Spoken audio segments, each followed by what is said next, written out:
পঁচপান্নের পবিত্র সোনার মদিনায় লক্ষ কোটি সালাম ও কদম মোতায়েন করছি।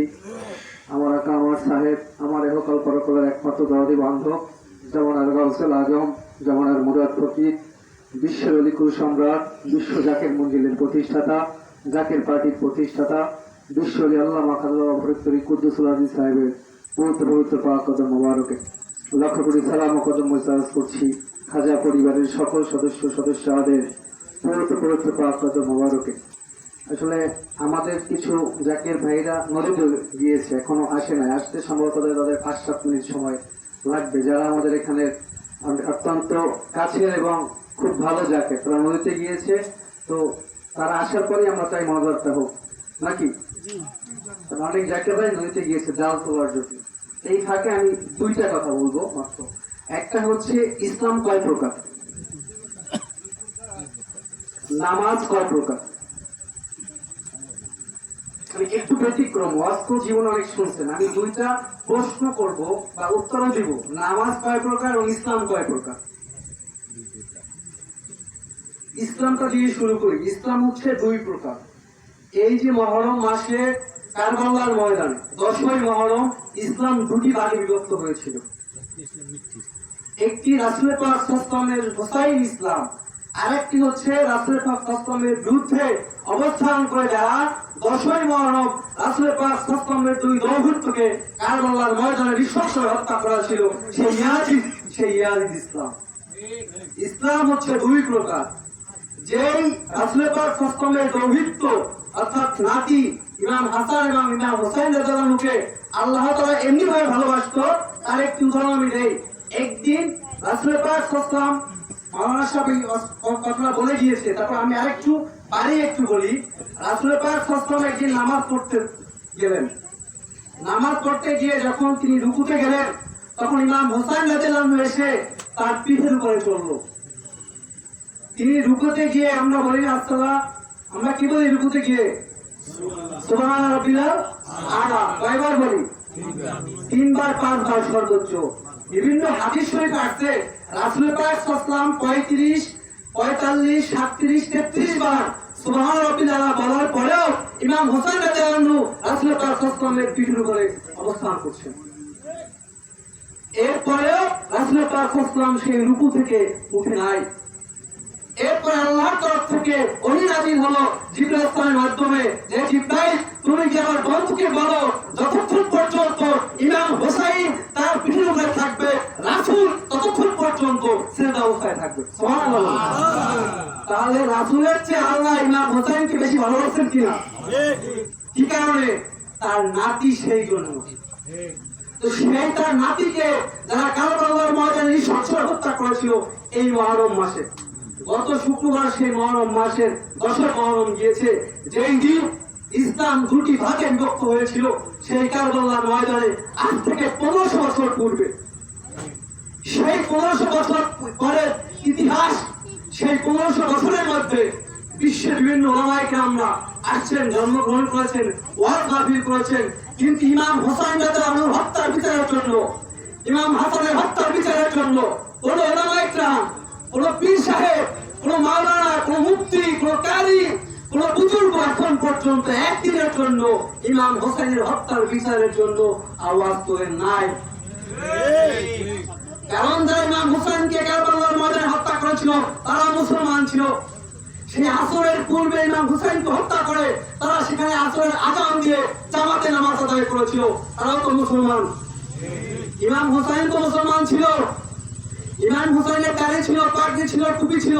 যারা ইমাম হোসেনকে হত্যা করলো সেই ইয়াজিদ, তাদের টুপি ছিল, পাগড়ি ছিল, জুব্বা ছিল, দাড়িও ছিল। তাহলে তারা কি মুসলমান নয়? তারাও মুসলমান, ইমাম হোসেনও মুসলমান। তাহলে আমরা এখন কার পক্ষে যাব? যে ইমাম হোসেন রাসূল পাক সাল্লাল্লাহু আলাইহি ওয়াসাল্লামের পিঠের উপরে ওঠার পরে আল্লাহ নাযিল করলো যতক্ষণ পর্যন্ত ইমাম হোসেন আল্লাহর রাসূলের পিঠের উপরে থাকবে ততক্ষণ পর্যন্ত রাসূল সিজদা অবস্থায় থাকবে। আমরা সেই ইমাম হোসেন রাদিয়াল্লাহু আনহু ইসলাম রেখে এই সেই কারবালার ময়দানে যারা ইমাম হোসেনকে নৃশংসভাবে হত্যা করেছিল সেই ইয়াজিদের পক্ষে যাব না। সেই ইয়াজিদের ইসলাম কি এখন বাংলাদেশ নয় বিশ্বের কোথাও হচ্ছে কিনা? হচ্ছে কারা করতেছে, কারা করতেছে? যারা বলে নবী আমাদের মতো মানুষ, যারা বলে ইমাম হুসাইনকে রাদিয়াল্লাহু আনহু বলা যাবে না, যারা বলে রাসূল পাক সাল্লাল্লাহু আলাইহি ওয়াসাল্লাম নিজেই বেহেশতে যাবে কিনা তাই সন্দেহ আছে, তারা হচ্ছে ইয়াজিদ। আর সেই ইয়াজিদের পক্ষে যদি আমরা থাকি, আমাদের এহকাল তো যাবি, পরকালে যে বেহেশতের আশা করেন এটি দুঃস্বপ্ন ভাইবেন না। কারণ যে আল্লাহ নিজে মুহাম্মদ রাসূলুল্লাহ সাল্লাল্লাহু আলাইহি ওয়াসাল্লামকে এবং সেই মুহাম্মদের দৌহিত্রকে ভালোবাসছেন, তাদের বিপক্ষে গিয়ে যারা সেই ইয়াজিদ ইসলাম প্রচার করে তাদেরকে আপনি ভালোবাসবেন, আল্লাহ সেটা মেনে নিবে, এটা কখনোই হতে পারে না। আর সেই 1500 বছর পরে বিশ্ব অলি আমার কেবলাদান সাহেব সেই রাসূল পাক সাল্লাল্লাহু আলাইহি ওয়াসাল্লামের সত্য ইসলামকে যারা সেই কারবালার ময়দানে ধামাচাপা দিয়েছিল, সেই ইয়াজিদের নেতৃত্বে সেই ইসলামকে পূর্ণ জাগ্রত করে এই বিশ্বটাকে পার্টির নেতৃত্বে ইমাম হুসাইন রাদিয়াল্লাহু আনহু সেই ইমাম হুসাইন ইসলাম বাস্তবায়ন করা হবে, এতে কোনো সন্দেহ নাই, হয়তো আজ অথবা দুদিন পরে। এখন ইসলাম তো দুই প্রকার গেল, এখন আপনারা ভাববেন যে আপনারা কোন ইসলামে থাকবেন, যেখানে শেখ ইসলাম রাসূল পাক সাল্লাল্লাহু আলাইহি ওয়াসাল্লামের পরে সাহাবায়ে কেরামরা করেছেন, সাহাবায়ে কেরামরা চলে যাওয়ার পরে উলামাদের মাধ্যমে ইসলাম প্রচার হয়েছে। আর যারা এই গত 24 মাসে বাংলাদেশের 108টি মাজার ভেঙেছে, তারাও তো মুসলমান। দাদা, তারা কি মুসলমান নয়? তাদের কি দাড়ি আছে না? তাদের কি টুপি নেই? তাদের কি পাগড়ি নেই? তারা কি জামাতে নামাজ আদায় করে না? অবশ্যই করে। তাহলে তারাও যদি মুসলমান হয়, আর যে মাজারে ওলি আল্লাহ সকলরা ঘুমিয়ে রয়েছেন, তারা কি মুসলমান নয়? তাহলে যারা মাজার ভেঙেছে, তাহলে তারাই তো প্রকৃত মুসলমান নাকি? তারাই হচ্ছে সেই ইয়াজিদের বংশধর, যারা সেই কারবালার ময়দানে হুসাইন হত্যা করেছে, রাসূলকে মানে নাই এবং সাহাবায়ে কেরামদেরকে মানে নাই এবং তারপরে ওলি আল্লাহ সকলকে মানতেছে।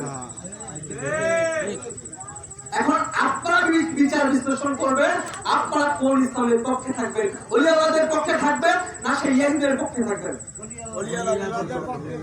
এখন ইসলাম আপনাদের উপরে ছেড়ে দিলাম, আপনারা কোন পথে যাবেন। যে নামাজ আমি দুই প্রকার, নামাজও দুই প্রকার, রাসূল পাক সাল্লাল্লাহু আলাইহি ওয়াসাল্লাম নবী করিমদের নামাজ এবং উলামায়ে কেরাম পীর সাহেবদের নামাজ আলাদা নামাজ। নবী করিম সাল্লাল্লাহু আলাইহি ওয়াসাল্লাম নবীরা যারা ছিল তাদের যে নামাজ, বা বাংলাদেশের যে সকল হক্কানি পীর রয়েছেন, সব পীর নামাজ, হক্কানি যে সকল পীর রয়েছেন তাদের নামাজ, আর আমরা যারা আমজনতা রয়েছি তাদের নামাজের মধ্যেও ব্যবধান রয়েছে। যদি নামাজ এক প্রকারই হতো, তাহলে রাসূল পাক সাল্লাল্লাহু আলাইহি ওয়াসাল্লামের পিঠের উপরে যখন ইমাম হুসাইন যখন উঠলো, তখন ইমাম রাসূল পাক সাল্লাল্লাহু আলাইহি ওয়াসাল্লাম 3 বার সেই করেই কিন্তু উঠে যেত, অথবা 5 বার সেই করেই কিন্তু উঠে যেত, দেখো কিনা? যেহেতু রাসূলের নামাজ আমাদের নামাজের চেয়ে আলাদা, তাই আল্লাহর তরফ থেকে ওহী নাযিল হলো, ততক্ষণ পর্যন্ত ইমাম হুসাইন রাসূলের পাক সাল্লাল্লাহু আলাইহি ওয়াসাল্লামের পিঠের উপরে থাকবে, ততক্ষণ পর্যন্ত রাসূল সিজদারত অবস্থায় থাকবে। তাহলে কি নামাজের দুটি ভাগ আছে কিনা? আছে। তার নামাজ আমাদের নামাজ কি এক হবে? না। ওলি আল্লাহ সকলরা যে নামাজ পড়ে তাদের নামাজ আমাদের নামাজ এক হবে? না। এখন নামাজ পড়লে আপনি বেহেশতে যাবেন, তো সোজা বেহেশত? বেহেশত কি আপনার বাড়ি না শ্বশুর বাড়ি? আপনি নামাজ পড়লেই বেহেশতে চলে যাবেন? সেই নামাজও যারা দুই প্রকার, আপনি সেই ওলি আল্লাহদের সিলসিলায় রাসূলের সিলসিলায় আপনাকে নামাজ পড়তে হবে, তাহলেই বেহেশত পাবেন। বেহেশত তো সোজা জিনিস না, নামাজ পড়লেই বেহেশত হবে না। আপনি নামাজ পড়বেন, মানুষের হক খাওয়াবেন, নামাজ পড়বেন 2 নম্বরই করবেন, নামাজ পড়বেন সত্য ইসলামের পক্ষে বিরোধিতা করবেন, নামাজ পড়বেন ওলি আল্লাহদের বিরুদ্ধে কথা বলবেন, এই নামাজ কোনো কাজে আসবে না, কপালে দাগ পড়া ছাড়া। এই নামাজ আপনার শুধু কপালে দাগই করবে, আর কোনো ফায়দা হবে না। তাই আপনারা সেই রাসূলের সিলসিলায় ওলি আল্লাহদের সিলসিলায় নামাজ পড়ার চেষ্টা করবেন। আর বিশেষ করে এই কালকেবাড়ি মুজাদ্দিদিয়া কমপ্লেক্স আজ থেকে প্রায় 20 বছর পূর্বে প্রতিষ্ঠিত হয়েছে। আমার বাবা 25 বছর আপনাদের নেতৃত্বে, আপনাদেরকে নিয়েই এই কালকেবাড়ি মুজাদ্দিদিয়া কমপ্লেক্স তিনি প্রতিষ্ঠিত করেছেন একটি মাত্র কারণে। সেই কারণ হচ্ছে আমার কেবলাদান সাহেবের যে সিলসিলা হুসাইনি ইসলাম বা নকশবন্দি মুজাদ্দিদিয়া তরিকার যে সিলসিলা অনুযায়ী যাতে এখানে বসে একটি তালিম ওয়াজ মাহফিল করা যায়, বা আপনাদের যে আমার কিবলাতুল সাহেবের যে তরিকা রয়েছে সেই তরিকার যে ওজিফা কালামগুলি রয়েছে সেগুলি আপনাদেরকে শিক্ষা দেওয়া যায়, সেজন্যই কিন্তু তিনি এটি করেছেন। বা পাথরঘাটা বিভিন্ন জায়গায় 5টি এরকম বিভিন্ন জায়গায় এই কমপ্লেক্স করেছেন এবং সারা বাংলাদেশে 200-র অধিক মসজিদ এবং মাদ্রাসা নির্মাণ করেছেন, যেটি তার মৃত্যুর পরে আমি জানতে পারছি। সারা বাংলাদেশে 200-র অধিক মসজিদ মাদ্রাসা নির্মাণ করেছেন বিভিন্ন জায়গায় গিয়ে, যেটি নাম হয়তো এখন ফেসবুকে যখন আমি তাকে নিয়ে লেখালেখি করেছি তখন বিভিন্ন মানুষ আমাকে মেসেঞ্জারে হোয়াটসঅ্যাপে জানিয়েছে যে ভাই এটি আপনার বাবা তো আমাদের বাড়ি মসজিদ করে গিয়েছে। এরকম বিভিন্ন জায়গায় তিনি 200-র অধিক মসজিদ করে গিয়েছেন। সর্বশেষ যখন আমার বাবার লাশ এখানে দাফন হবে, বাড়িতে হবে, এক পর্যায়ে আমি যাকে বলি চেয়ারম্যান মহাদের সাথে এখানে বসে কথা বললাম, তিনি বললো যে যাকে যখন দাবি করেছে কালকেও এটি দাফন হবে। এরপরে আমার পরিবারের সাথে কথা বলে আত্মীয় স্বজন কেউ কিন্তু রাজি হয় না এখানে দাফন দেওয়ার জন্য।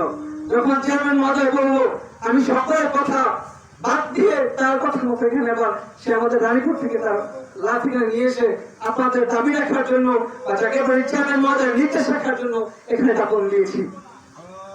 তাই আমি চাই, এবং জায়গায় বাড়ি চেয়ারম্যানের সাথে আমার গত পরশু দিনে কথা হয়েছে, ভাইস চেয়ারম্যানের সাথে কথা হয়েছে, এই জায়গায় যদি আমাদের 50 একর জমি থাকতো তাহলে এখানে একটি বিশ্ব জাকের মঞ্জুর করা হতো। যদি এই আমাদের আশেপাশে 50 একর জমি থাকতো, যেমন রংপুরে আমাদের একটি জাকের মঞ্জুর হয়েছে, শেরপুরে হচ্ছে, কৈশোরীতে হচ্ছে, বিভিন্ন বিভাগীয় জেলা শহরে জাকের মঞ্জুর হবে। আমি স্যারের সাথে যখন কথা বললাম স্যার বললো বাবা সর্বনিম্ন 50 একর জমি প্রয়োজন।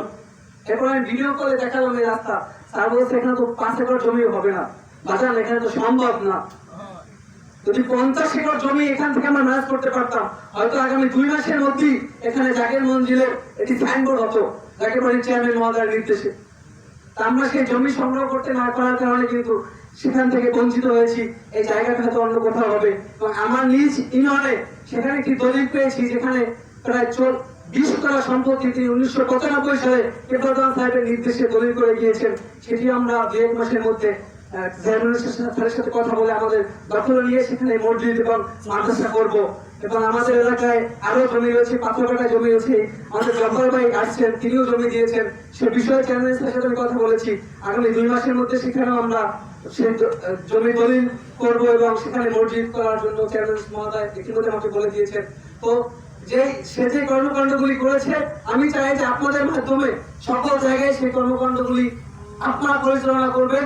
যদি মনে করেন কোথাও আমাকে প্রয়োজন আমাকে জানাবেন, আমি চলে আসবো। কারণ এই যে আপনারা অনুষ্ঠান করেছেন, বড় একটি প্রোগ্রাম করেছেন, আজকে অনুষ্ঠান করেছেন, এটি কিন্তু আপনারা করেছেন, আমরা কেউ করিনি বা আমার পরিবার কেউ করে নাই।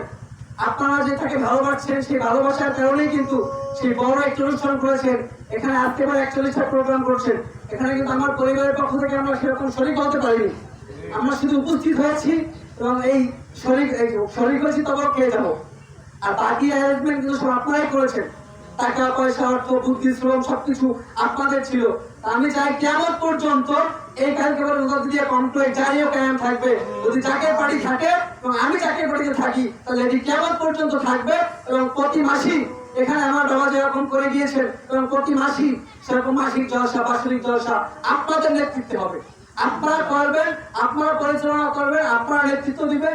যদি মনে করেন যে আমি আসলে ভালো হয় জানাবেন, আমি আসবো। আমাদের নেতৃত্বে হওয়ার দরকার, আপনারা করবেন। তো আগাম এবং সবাই ঐক্যবদ্ধ, যেমনি ভাবে আবু থাকাকালীন অবস্থায় আপনাদের মধ্যে ঐক্য ছিল সেই ঐক্যবদ্ধ ভাবে আপনারা থাকবেন। আপনাদের উপরে আমার কেবলাতুল সাহেবের খাস রহমত বর্ষণ হোক এবং মাওলানা সাহেবকে বিশেষ অনুরোধ করবো আমাদের এই নদী ভাঙল এলাকা যাতে এই নদী আর না ভাঙে এই জন্য বিশেষ করে দোয়া করবেন। কারণ নদীর পাড়ি আমাদের মুজাদ্দিদিয়া কমপ্লেক্স, আমার বাবার কবর, এর জন্য দোয়া করবেন। এই এলাকার সকল মানুষ নদীতে তাদের জীবিকা নির্ভর করে, নদীতে তারা যেন এই নদীতে জীবিকা নির্ভর করে জীবনযাপন করতে পারে সেজন্য দোয়া করবেন এবং এই এলাকাবাসীর জন্য দোয়া করবেন। আর আজকে যিনি এই জমিতে আমাদের সবচেয়ে কাছে জলিল ভাই, তিনি ডেঙ্গু আক্রান্ত হয়ে বরিশাল মেডিকেলে ভর্তি রয়েছে, তিনি আসতে পারেন নাই, এজন্য আসলে আমরা অত্যন্ত ব্যথিত। তিনি আজকে তার রিপোর্ট পজিটিভ হয়েছে, তিনি হয়তো বা কালকে পরশু দিন চলে আসবেন। তাকে ছাড়া, আমার বাবাকে ছাড়া এই দুইজন লোক ধর্ম এই জলসাগরে প্রথম আমাদের আজকে অনুষ্ঠান। যেই দুইজন লোকের সবচেয়ে বেশি অবদান, তাদের দুইজন ছাড়া আমরা আজকে এখানে অনুষ্ঠান করতেছি। আপনারা সেই জয় করার জন্য সকলে দোয়া করবে, তিনি যেন কালকে আমাদের মাঝে চলে আসতে পারেন। তাই এই আশীর্বাদ ব্যক্ত করে আপনাদের সকলের সুস্বাস্থ্য দীর্ঘায়ু কামনা করে আজকের মতো বিদায় নিচ্ছি। আসসালামু আলাইকুম ওয়া রাহমাতুল্লাহি ওয়া বারাকাতুহু।